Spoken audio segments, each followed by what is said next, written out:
Hi everyone, my name is Amber. And I'm Jasma. Welcome to another episode of the Off the Charts podcast. This is the podcast where we speak with experienced artists and hear more about their journeys to getting to where they are today. We are keeping on the lineup of some film-related episodes, which is very exciting for us both, and we are very excited to be welcoming Jasper on today's episode. Jasper is a USC Cinema and Media Studies alumni who currently works as a production coordinator and screenwriter in the film industry. He has an incredible amount of experience, so many interesting stories that we're hoping to hear. So Jasper, thanks for being here. How's it going? How you doing? Thank you. It's going great. What can I say? What about you guys? That's Pretty great. We're good. doing good as well. We're super excited to have you on because Amber and I are very intrigued about the behind the scenes work in the film industry because her and I are both more kind of like on set and we like to work throughout the actual creation of these films. So we would really love to hear about kind of your experience being coordinator and screenwriter and such. But we would like to get started with film beginnings and how everything kind of started for you because you grew up in both Taiwan and America and you aim to tell these universal stories that kind of bridge these cultures through different mediums, through your writing and through film. So how did that cultural exposure kind of play into you getting into the industry and how you got started in film in general? Yeah, that's a really good question actually because I think it's super connected. I think um, I I think to kind of give as much detail and clarification as possible. I was born in San Jose. Spent kind of the first decade or so of my life there, and then moved to Taiwan. Age 11, something like that, and did middle school and high school pretty Oh, much all in Taiwan. And it was in this kind of like smaller town inside of Taiwan.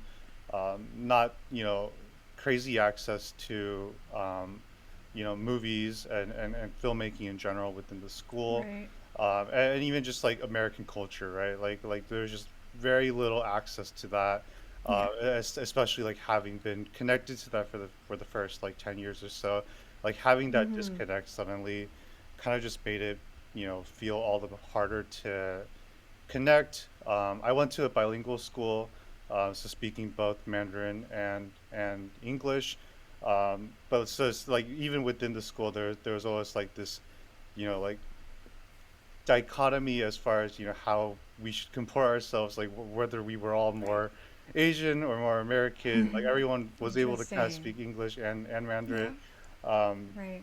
and I think for me, like growing up, what really gravitated towards me as I started like going into high school and whatnot really was just the power of stories and the power of back then it was movies, and it was whatever movies would kind of come out in the theaters in Taiwan, and I would literally just like ditch school sometimes to watch like the newest movie that was coming out. We would go with friends and whatnot, like the newest like Spider-Man or the newest like whatever. Like it would just be like any movie that would kind of like grace the small theaters of Taiwan. We would just go like, this warrants us a trip to the theater essentially. And I think like thinking back, those were like the first moments that for me really started like this journey, I guess. Like it was really about the power of storytelling in the sense of how we could kind of connect with different people and share different perspectives just by watching like a movie, just by going to theaters, even if it's something like crazy and adventurous, we're still getting some sort of insight into a different culture, a different mindset, a different perspective. And I think that's definitely carried on into everything that I kind of want to do. It's sharing that perspective and sharing that kind of like different cultural mindset as well. I think it's something that I think a lot of people take for granted, or maybe it's something more invisible that happens when we kind of engage in art, right? I really wanted to kind of pay that forward in a sense and kind of continue that and kind of like coming into Hollywood, being able to share more of my perspective and where I'm from, and be able to kind of create this kind of melting pot of culture essentially, where Right.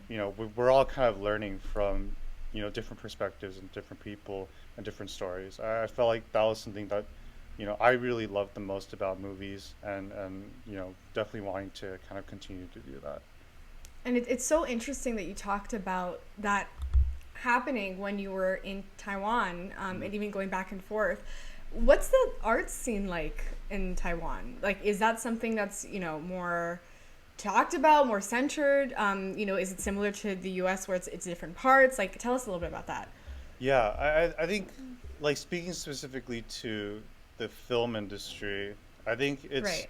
it's a little bit anemic, to be honest. Like it's definitely like in the recent days, like Taiwan specifically, I think has been pretty cannibalized by mainland China, so to speak. And I think Taiwan specifically definitely has its own like indie scene, and it definitely has its own like unique styles and unique flourishes for sure.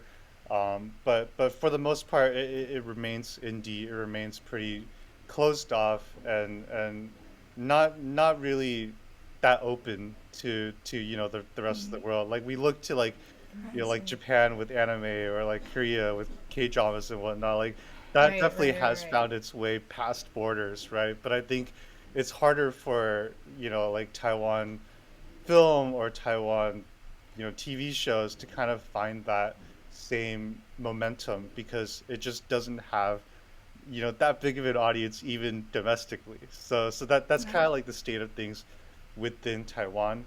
That being said, like if we look to film specifically throughout like the 80s and 90s, there was this whole touted like Taiwan new wave as far as cinema goes, Right, where you have the likes of Hou Xiaoxian and Right. Edward Yang, those kind of filmmakers who are like very, very prominent in again like the indie kind of artsy scene. Those are filmmakers that I really looked up to, that I started like really getting into as I started to get into film. But again, like we haven't really had that same, you know, burst of renaissance, if you will, of arts in Taiwan since then. It speaks to, again, what I really want to do as far as just like advocating for right. this culture, advocating for these stories, and finding ways again to kind of bridge the different cultures. Like I think there's ways to tell stories in a way that are either hybrids of different cultures or of a specific culture, but still could be, enjoyed by a universal audience, so to speak.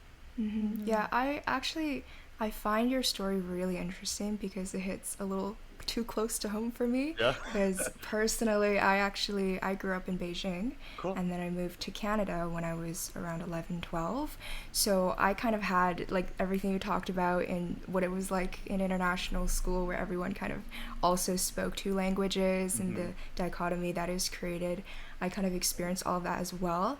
And so I kind of wonder what it was like for you to have lived in America, went to Taiwan, and then come back to America for school. Because personally, when I was growing up, it kind of felt like the film space, like Hollywood, was really propped up on a pedestal, especially where I lived. And I felt like that's just kind of how people saw film, and to make it is to make it in Hollywood. So how did that influence, or was that even an influence at all in your decision to go to school in LA? Or how did that kind of shift your perspectives, just in terms of seeing both film scenes and ending up working in both as well? Yeah, I think Hollywood definitely is kind of that like city on a hill, kind of that like you definitely put it on the pedestal because of just it's again like it's global influence, right? Like Right. it's those movies that were always available in the theaters, Yeah. even Yeah. in whatever small town Right. in Taiwan. Like they were the furthest reaching kind of thing that movies could be, and I think um, it certainly was like the the place to be, right? Like in my mind Yeah. at least, like if I wanted to get like the best education and be surrounded by the best people or the most well connected people, and just be in the zeitgeist of what is going on, it definitely felt like I wanted to be in Hollywood at the ripe age of 17, 18, wanting to just like learn and Right. wanting to just like be in the trenches and like back in I was applying for colleges and whatnot in 2016, so like maybe the landscape hasn't changed that much back then. So that's another reason why I think I really look towards coming to LA and just like Right. being immersed in the arts. I think another aspect of that, like again, was just the school I went to was never really um, arts based, or it really Right. didn't have any emphasis in the arts. They never are. It was like literally set in like this like industrial district within Taiwan. Oh, So like a lot Interesting. of the parents were like engineers or ah, engineer adjacent. So like naturally they kind of Right, right, right, want their right. kids to be related in that field. My parents wanted me to go into computer science, go into something that was Oh gonna my be like very goodness. stable. Yep. Mm-hmm. Mm-hmm. And they were definitely pushing me towards that direction for like every day. Like even like as I was going to like apply to USC, they were like, what about Berkeley, right? Like what It's not too late. It's not too late to change your mind. Yeah. Yeah, no, exactly. And I think like it's not to say that there wasn't like any like artistic presence at the school, right? There's certainly like drama club. There's certainly that, but like I right. just wasn't involved in that, and my parents certainly wasn't like pushing me towards that direction as well. But it came to a point where like I always say like senior year, beginning of senior year when I was like just applying to college, I really just took a step back and went like what do I really want to like try to just like Right. learn, like what do I really want to do, and it really just came back to what we talked about with storytelling, and I felt like the most foundational thing I could start with was just screenwriting, and I started like teaching myself essentially, reading scripts and kind of just like emulating different styles and starting to write on my own. But obviously, like all that considered, like I could do all the writing I wanted, but if I wasn't exposed to the right environment, to the right people in the right industry, Right. it would just be like writing in a vacuum. So, you Mm-hmm. know, at that point, it was very much, what are the best film schools? Right. What are the best places where I can meet And boy, did you pick like-minded you picked people? right. You Thankfully. like yeah, and that's actually it's a great point because that's kind of something we definitely wanted to touch upon is this whole USC experience. USC Yep. film is so Yep. so talked about in the film in the entertainment space and maybe first off telling us a little bit about what the first transition was like because not only are you coming from a completely different country but you're also as you mentioned coming from a place that didn't necessarily value the arts in the same way and to Right. a film school in Los Angeles where you're Right. surrounded by film and art and culture so Yep. was that overwhelming to you how did that transition go. Like I think overwhelming is certainly the right word, and I think it's especially when you like really look at the talent difference, right? Where like Right. I specifically applied with no portfolio, had like the Really. screenplays I wrote and put on my portfolio, did nothing for me. Like I think as of now, like it says that I graduated cinema studies in the School of Cinematic Arts, but the truth is like I transferred in, like I got in undecided, Interesting. because I literally like had nothing to show, to be honest, for whatever like film aspirations I wanted. I like directed like a high school graduation video, and I wrote some scripts, and that's like pretty much it as far as what I did for high Right. school. But like going into USC, I knew I wanted to get into film. Like it was already like priority number one. So like the goal was just to like get in undecided and to eventually transfer. So I was already like semester one taking film classes, engaging within like the film student community and whatnot, kind of getting to know people there. Everyone else that I was meeting to and talking to, one had like an immense passion for the art, and two had so much to show for it, right? Like we talk about people who have gone to like film summer camps since they were like Right. in third grade Like or 10. whatever, and Oh yeah, yeah. they made their first short film, and they've been accepted to like festivals and whatnot Right. in middle school and high school, right? So Mm-hmm. these were the people that I was meeting, and I was talking to, and I've always seen all these opportunities, all these people that I meet as just learning experiences. That for me, like going into college, has been priority number one, is to just be a sponge, and to be able to like Right. soak Mm-hmm. more than I wanted to like leave an imprint or anything. It was just to be able to kind of like learn as much as possible.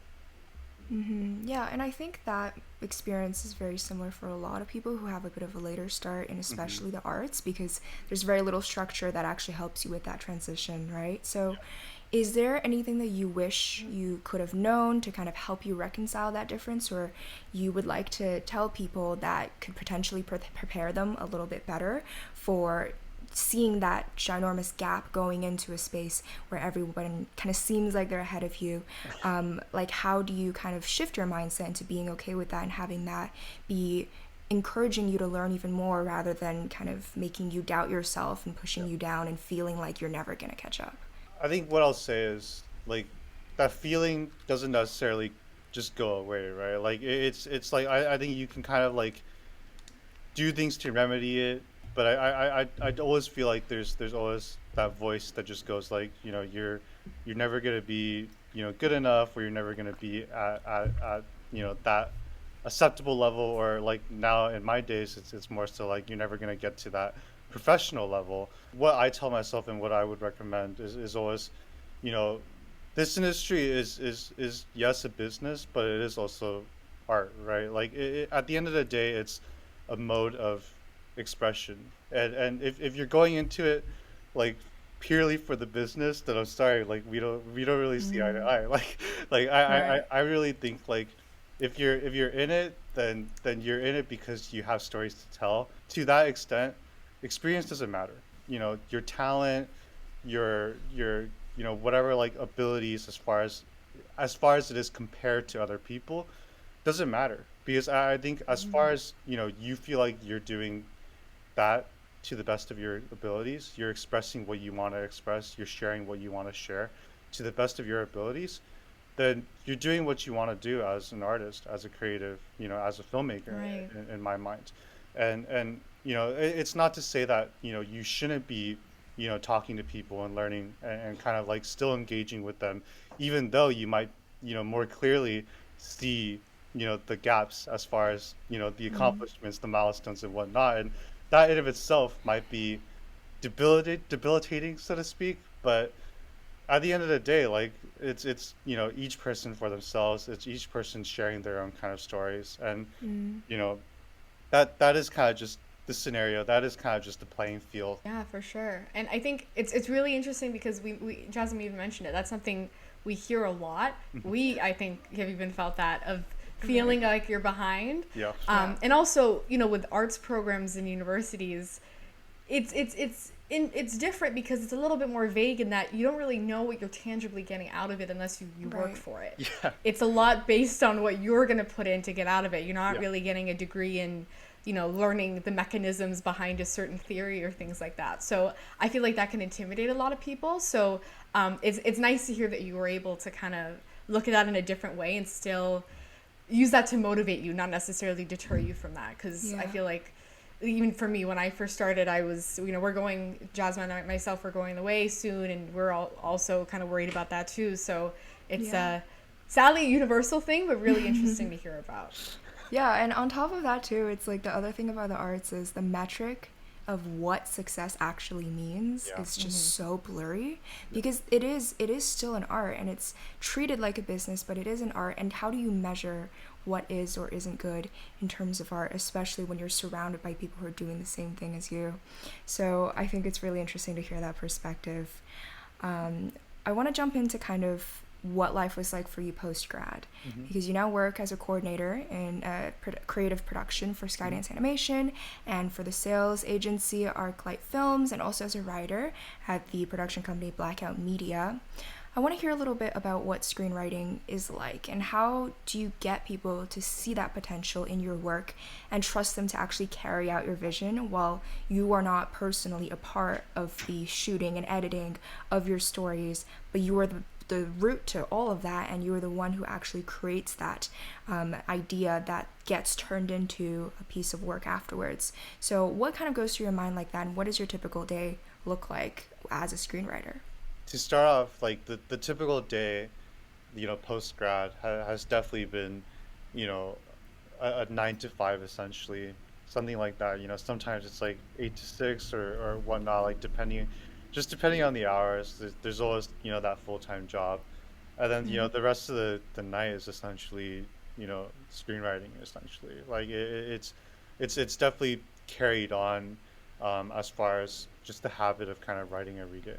And I think one of the most like um, important things that I think, a professor told me was like, the fact that, if you write 1 page a day, you're gonna end up with, 6 features sorry, you're gonna end up with 3 features or 6 hour-long pilots. However you decide you wanna write, but like if you just write Right. a page a day, that's essentially 365 pages, and Right. however you measure that up, that's 6 pilots, that could be three full features. So Mm-hmm. like I was just like, yeah, the math checks out. Like that makes sense. And, obviously like 1 page a day is way easier than it sounds. It's like way harder than it sounds. Mm-hmm. And more or less when I first started working, full time, it was impossible. Like there's no way I could like realistically write a page a day.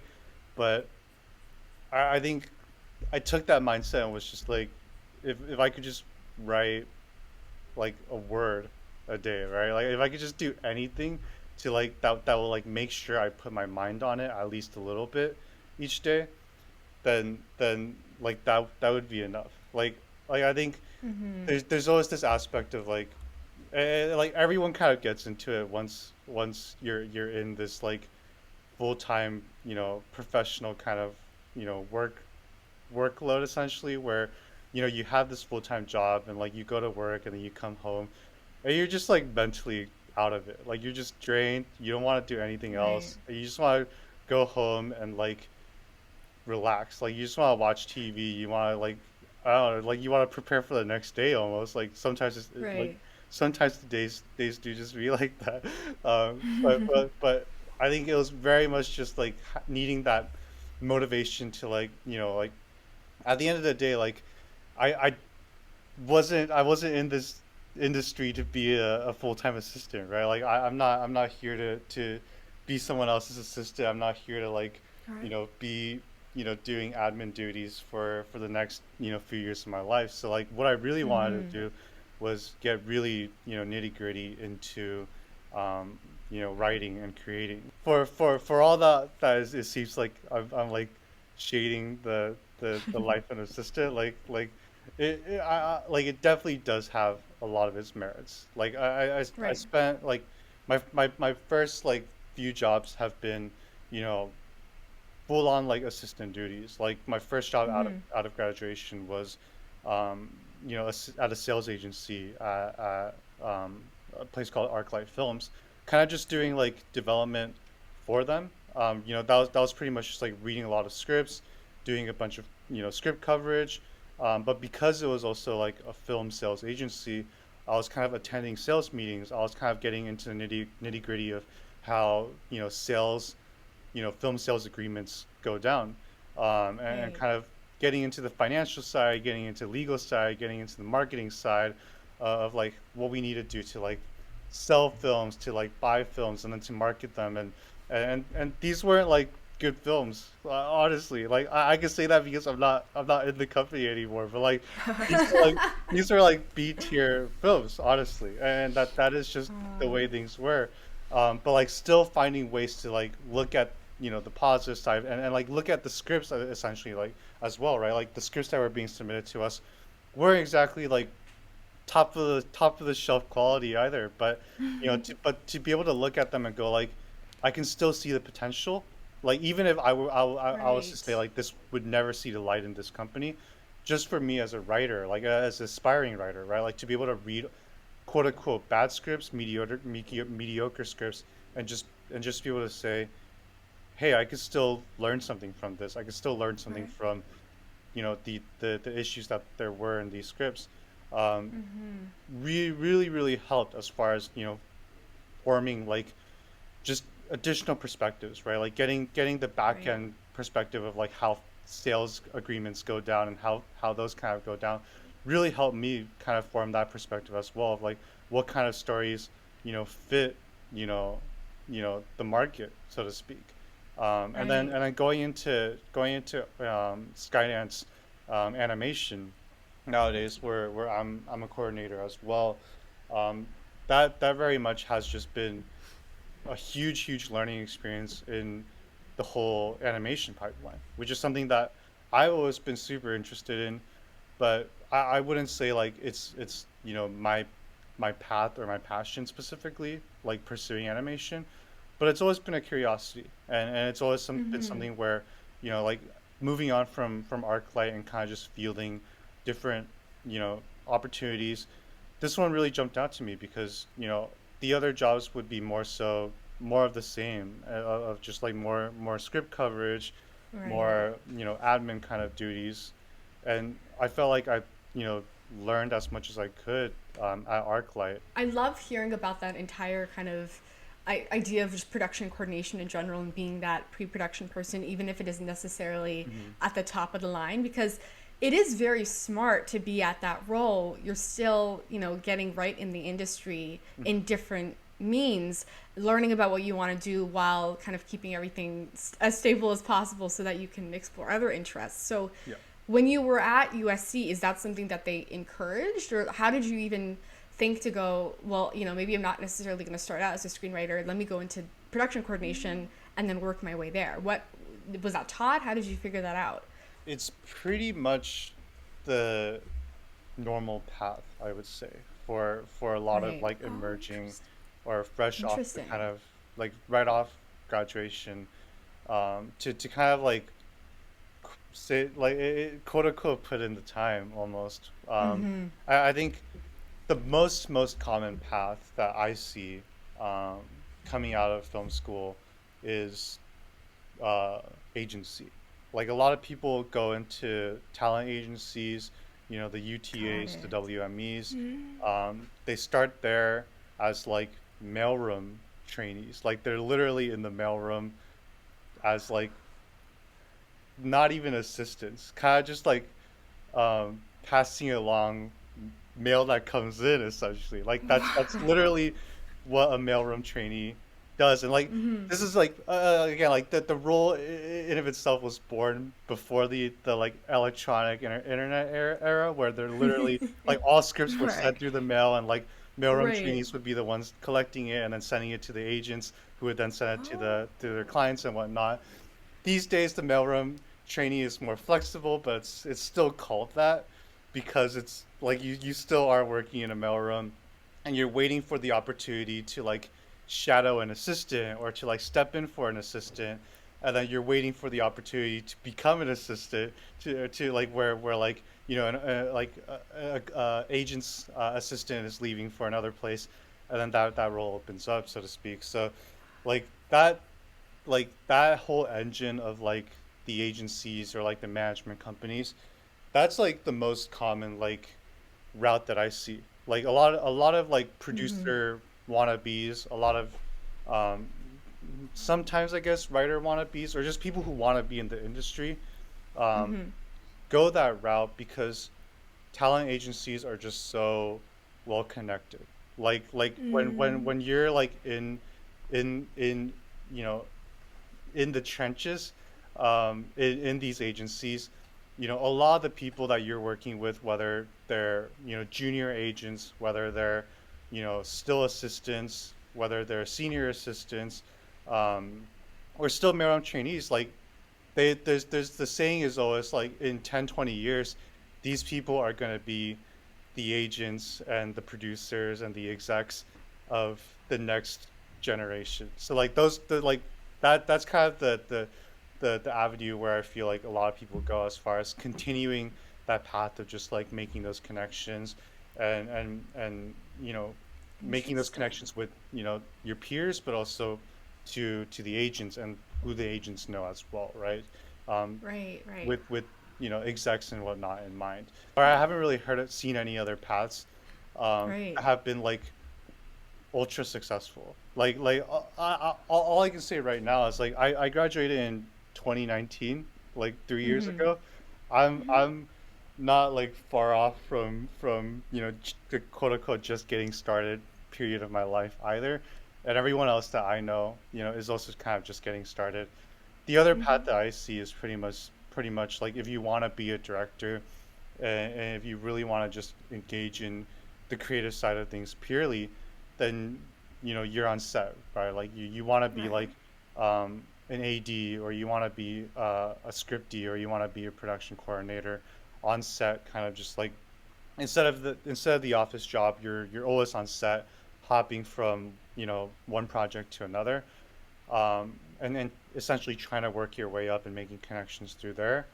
Or you're you know trying to find money to direct your own thing, right? Like I think I definitely know a lot of people, and I've worked on projects as well, where there are directors who want to make their short story. They want to make their short film, and with that, the the goal in mind is to you know get get the short film into you know uh, film festivals, like ideally Mm-hmm. something like Sundance or something, South by Southwest, Mm-hmm. and Right. whatnot, and to be able to make connections from there, and ideally to be able to garner enough reputation to warrant a production company to reach out to you to direct their next thing or whatnot. So like there are all these paths for sure, and I think it does depend on you know really what you want to do. Like directors can kind of go that route,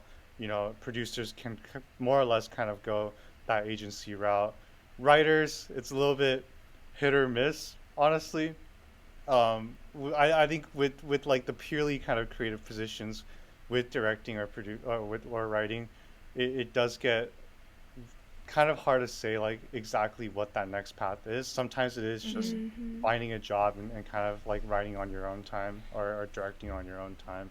Like that is kind of just the nature of the industry, because the seats on in the table for like a writer's room are just so few, and like the opportunities are just so hard to come by, even if you have like amazing connections. Like it's just super hard, and I would say like it's almost impossible to like get a writing job immediately out of graduation. Right. Like at best you're hoping for something like a writer's assistant position, where you're like in the room, you're taking like meeting minutes in a sense.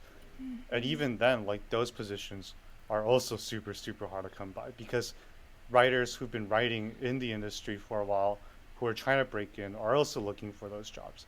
So it Mm-hmm. really is just super competitive when you look at like these really like creative jobs, because everyone comes to Hollywood wanting these jobs. Like everyone wants to Right. be a writer, everyone wants to be a director, like regardless of Right. age, regardless of experience, and experience, and college background. So it really is just like, in a lot of the experiences that I share with the people that I graduated with, my cohort, and just the people that I know, it's like this stage has definitely just been building those connections, you know um, creating more opportunities for ourselves, and Mm-hmm. and really just experimenting, and having more experiences.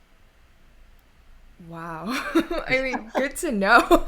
I feel Oh, like, it really is. Yeah. yeah, but what's interesting is like, I feel like at least for people like Amber and I who are just, thinking about getting into the film industry, Right. kind of like the life after you leave school just feels like it's an unknown.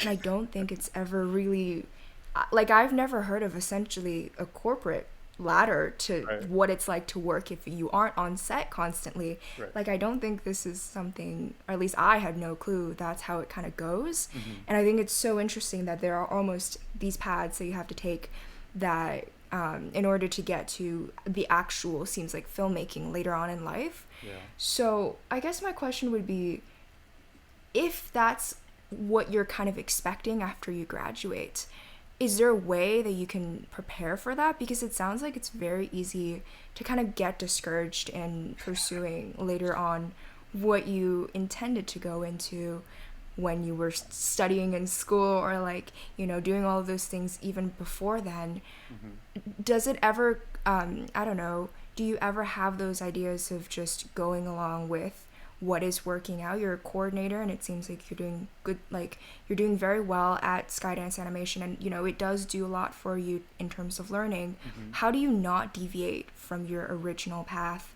that you wanted to pursue all along? I guess that's a very difficult question to answer, because no one really has, there is no right answer to that, but I kind of want to hear what your take is on that. Of course, of course. I think you're 100% right. Like, first of all, that there isn't a correct answer, and like everyone's perspectives and everyone's stories are gonna be different, right? Like you look at every like successful filmmaker story, and they're all gonna be different, and that is just the way it is. And maybe with like the way the landscape is changing, we're gonna see, you know, even newer ways to kind of break in, and that's just like the fun part of it, right? Like there is really no set path.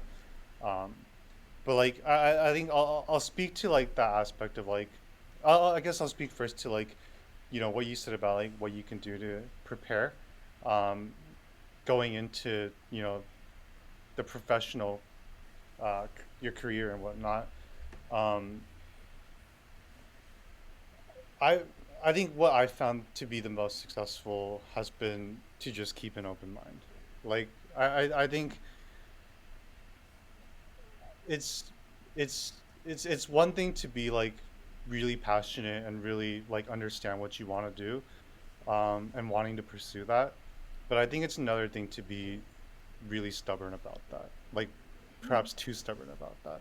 Because I think if you're, if for example I went in to, you know, I went out of college, and yeah, for example, yeah, sorry, for example, if I went out of college and my mindset was just, I only want to be a writer, and I'm only gonna accept that, and and you know, maybe I only have one specific story that I just really want to get told, then I'm gonna be like spending my days like, I don't know, like living off of my parents' money or something, just like trying to like write, or like Right, trying to write, right. and trying to like, you know, do whatever draft, and like, you know, like sending it out to like, you know, anyone I know, and like cold querying, cold calling random people that I Right. know, and like I honestly like can't imagine like what that would look like. Like it really is just like impossible. Like you, like if I do that, then it's really really just like looking for that needle in a haystack opportunity to kind of come by like that, and like, eh, I don't even know if like I would be improving, as like as a, you know, creative, if I were to just like keep writing on my own time, like and specifically with one project as well. Like I genuinely feel like there's like never gonna be an opportunity that's truly a waste unless you think it is, Right. right? Like it's all about the mindset. If you really really like put in your you know, your dedication and your attention, your effort to something, and to kind of like manifest, you know, something good out of it, like I think you will. Like if you go into an assistant job, like, you know, wanting to be eventually like a writer or a producer or a director, and you really really put in the time and the effort to do that, like I think people will see that, and I think they'll support you for that as well. Like I've had like Right. the extreme like pleasure of just like having had really good peers and really good supervisors and bosses who like, they all know I'm not there to be an assistant. They all know that, you know, I want to be a writer, Like these are just conversations that I have with them, and it's okay to have these conversations because when I'm at work, I'm still gonna be putting in my 100%. I'm still gonna be like there. I'm not gonna be like writing a script at work or anything. I'm not gonna be like thinking, or I'm not gonna be like taking a call with producers about like, oh, let's make a short film or whatnot, like while I'm at Well, if you have work, the right? extra Like, time, I mean, it wouldn't hurt if you have the extra time. exactly. Like when I'm at work, like I'm dedicated. I'm there to eagerly learn. Like I Right. want to, understand what my bosses are doing. I want to help them out. And they in turn see that, right? Like they know at the end of the day, like that's what I wanted to do. And right now at Skydance Animation, like my bosses are like finding opportunities for me to be more involved on the development side and involved in like certain projects. And that's because they know that like at the end of the day, like I'm not there to just be an assistant. I'm not there to just manage calendars and whatnot. So Right. like like at the end of the day, like if you can like put in that the same amount of like passion, the same amount of dedication that you have towards a certain project or just the arts in general to like everything that you do, like it's not to say that you have to like lose sight of your goal per se, but doing so enables you to kind of like get closer and closer towards that goal. Yeah. Like I think like you have to kind of think of it that way. Like there's no other way Right. to put it. Like even though by all like logical means, like I like it's like I'm an assistant. Like isn't that like putting me further from being a creative or like doing the project that I want to do? Like looking at it from like that purely like distance perspective, like sure, but at the same time, like you are creating more of those opportunities and more of those um, avenues to succeed. Right. And again, like we go back to like there is no like correct or set path to make things Right. work, and it really is just like um, going back to like that whole like open mindedness. Like the way I visualize it is you want to create as many doors as you can for yourself. And if you just have one door, then again, it goes back to you're only creating that one chance to succeed. Because in this industry, and I don't know about like other industries or other fields per se, but like especially with something as subjective as something as expressive as the arts, Right.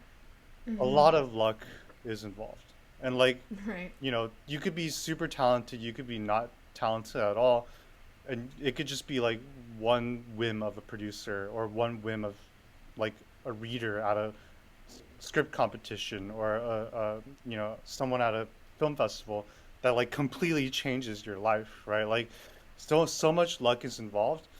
So if you want to put yourself in the best shoes and you want to put yourself in the best opportunities and the best scenarios to succeed, I think you do need to have all those doors open. And it's why like I'm, moving from jobs, always trying to like learn as much as possible and make as many like, connections as possible.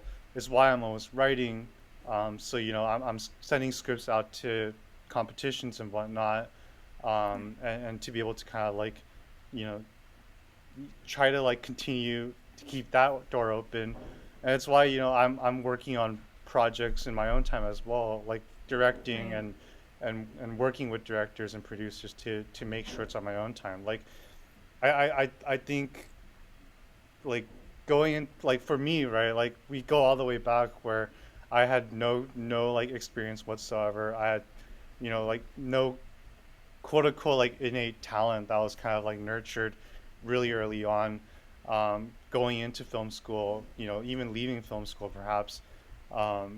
It really is all about like finding all these ways to like give yourself a leg up, like to create more doors for yourself.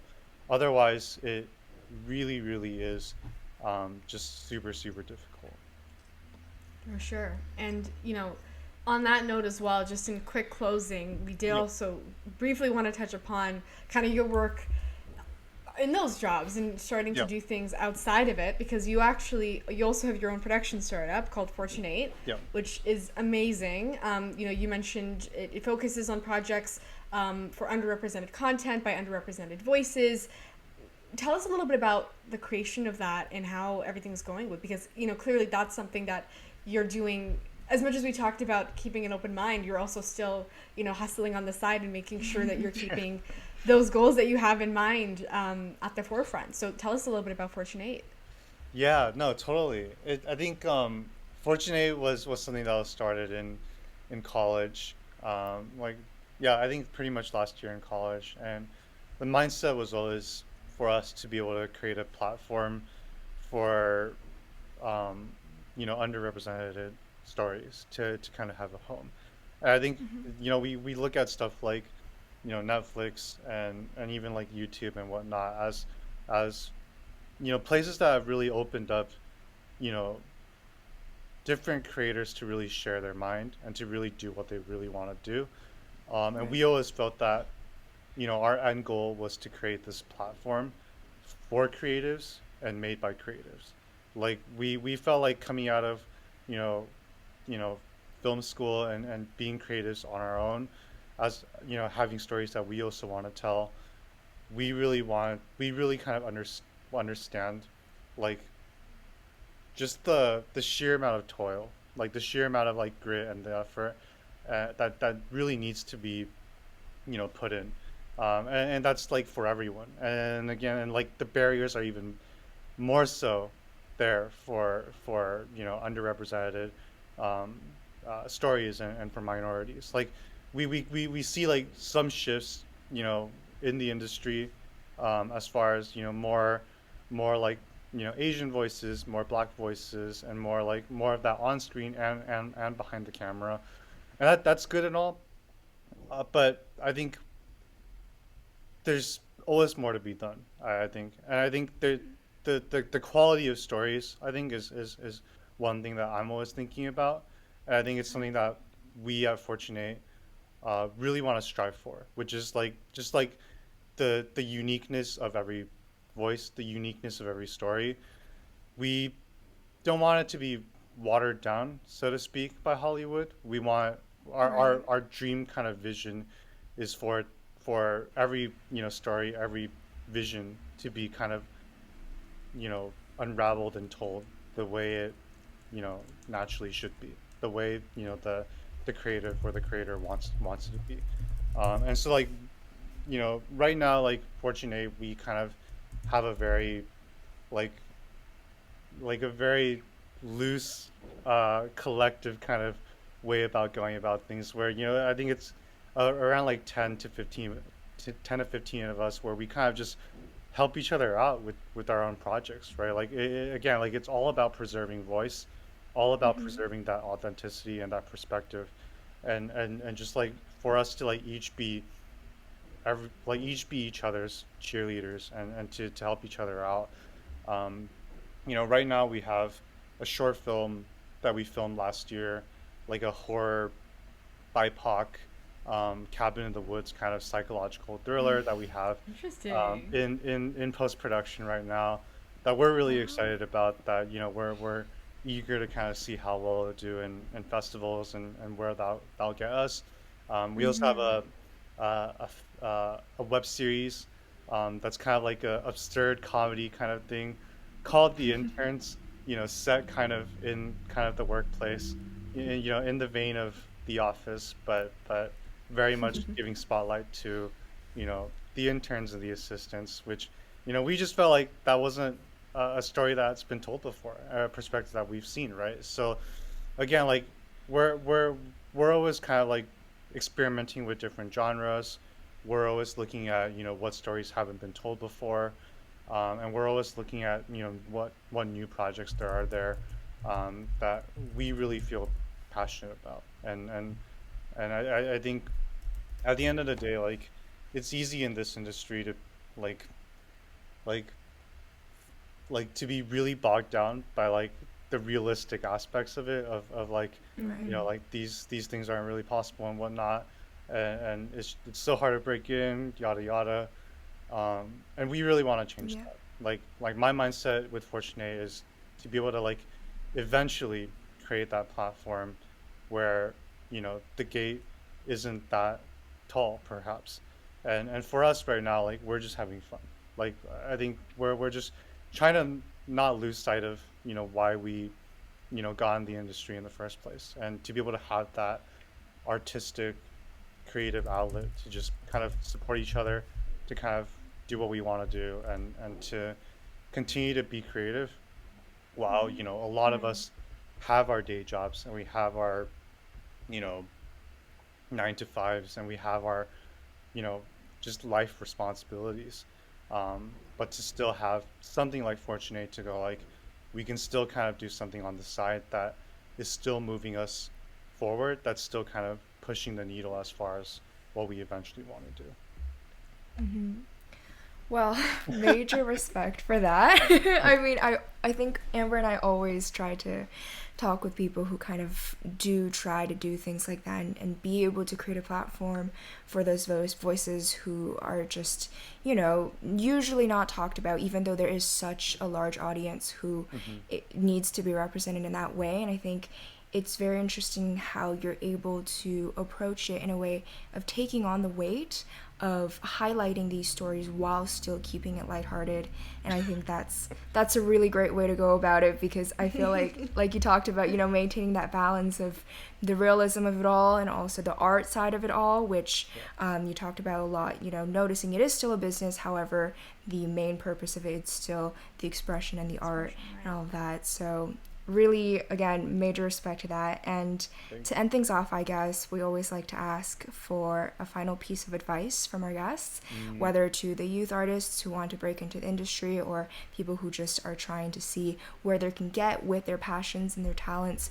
What would you like to say to them to either encourage them or kind of provide a piece of guidance to make their lives a little bit easier going on from here? for sure.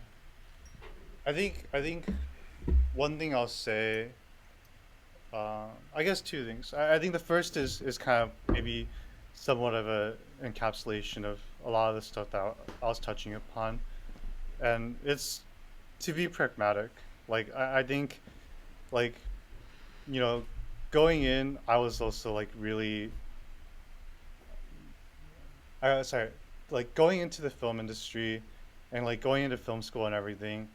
I was also like really, um, like just like hyped for it. Like I was really excited. I was like, you know, really confident as well. Like almost like even though I was going in with no experience, I felt confident that like I could make those connections, and I was like talented enough, or I would be able to like work hard enough to kind of make things work. I think there's like the harsh truth that I think everyone should be always mindful of, but never like let it like completely consume you, is that it's super difficult. Like it's really really you know like we talked about like the the the aspect of like luck and chance, and like that really is at play a lot of the times in this industry.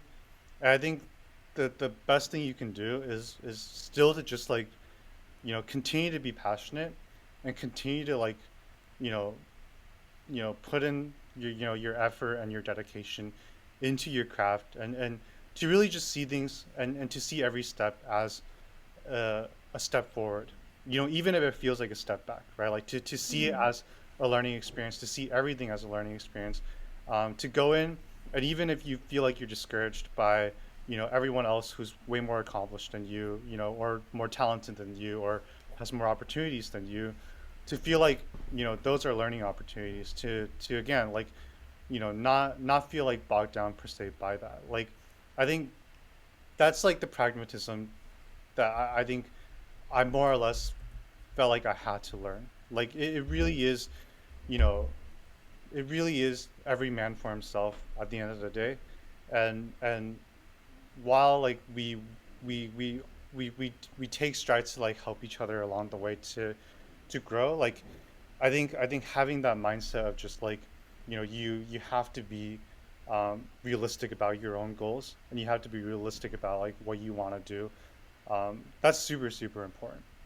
I think the last thing I'll say And the last kind of um, thing that I always tell myself is, um, this too shall pass. Like I think that's something that I always tell myself, and I think, you know, more or less almost as like a mantra, um, more or less just as a reminder that, like, you know, we're in the we're in like the arts industry. Like I'm in film and TV, right? Like it's as much as like everything we said as far as like story is really important, and everything we talked about as like, you know, sharing our perspectives and sharing our story is in of itself just really really impactful. At the end of the day, like, it's not heart surgery, it's not rocket science, it's not It's not that deep. it's not that deep, it's not that complicated, it's not the end all be all. You know, you not being able to tell your story, you not being able to do something, or you getting some sort of setback is not, you know, the end of the world. And I think, Yeah. like, going like this is kind of tied to what I said previously, but like going into this industry, there's gonna be a lot of setbacks, a lot of like, you know, losses, so to speak, in the win-loss columns. Like you're gonna feel like you're pushed back. You're gonna feel like your voice isn't heard. You're gonna feel like, you know, the opportunities just aren't there. And while, you know, again, like there's so many opportunities, or there's so many people opening up these opportunities these days, um, still like the gates are really high, and you know, there's always like we go to the very beginning, like there's always that voice that just goes like, are you ever going to be, you know, enough, like professionally, Mm-hmm. whatever. And I think like telling yourself that, like, this too shall pass, for me, like personally, professionally, it's always just, you know, for me to like keep in mind that, like, there's always that like perspective to be had. Like everything seems like a big deal at the moment, and like like I've had, you know, pitches go wrong, right? Like I've like was pitching to investors and seems so close, but like it doesn't follow through, and like, oh no, it feels like it's the end of the world, or or like, you know, like back when I was applying to jobs, like it's like I really wanted, you know, jobs at big studios, but I could only land, you know, the smaller companies and whatnot. Like it felt like such big losses at the end of the day. But like when I look back now, like, you know, my time at Arclight has been super super rewarding, and my time like just like learning from like pitching to investors and whatnot has been super super rewarding. So like, Mm-hmm. you know, these things where, you know, it feels like they are such big deals, and it feels like, you know, there's, you know, so much stakes to it. At the end of the day, there really isn't. And I think, you know, to be able to kind of just have that perspective to step back and just go like, you know, I could learn from this, I can take something from this, and just become a better storyteller, become a better creative, become a better person in general, is, you know, at this stage in my life, you know, just still fresh out of graduation, still something that I take to heart. Um, so yeah, I think I'm still like, you know, very much coming to terms. Like I definitely don't have it all figured out. I still have to keep telling myself these things. I still have to like kind of, you know, deal with setbacks and whatnot all the time. So it is what it is. But I do think that, you know, hopefully I can be looked at less as like, you know, a glowing example of anything, but more so just like, um, you know, someone who's just like, you know, the rest of, you know, everyone who's aspiring to, you know, make an imprint, leave a mark. Um, Mm-hmm. that this is kind of just like what things are like, in the industry. For sure. Well, Jasper, thank you so much for all of that. No, seriously, incredible Thank you. insight, advice. It was so interesting hearing a little bit more about your experience in that way. And I'm sure very valuable to a lot of people. So thank you for taking the time to be here. We really appreciate it. And if anyone would like to learn a little bit more about Jasper and all the work that he has been doing and will continue to do, all of that information will be on our social media at offthecharts_podcast. So we'll have a graphic up there with some more information. And with that being said, thank you everyone so much for listening and watching this episode, and we will see you next time. Bye, everyone.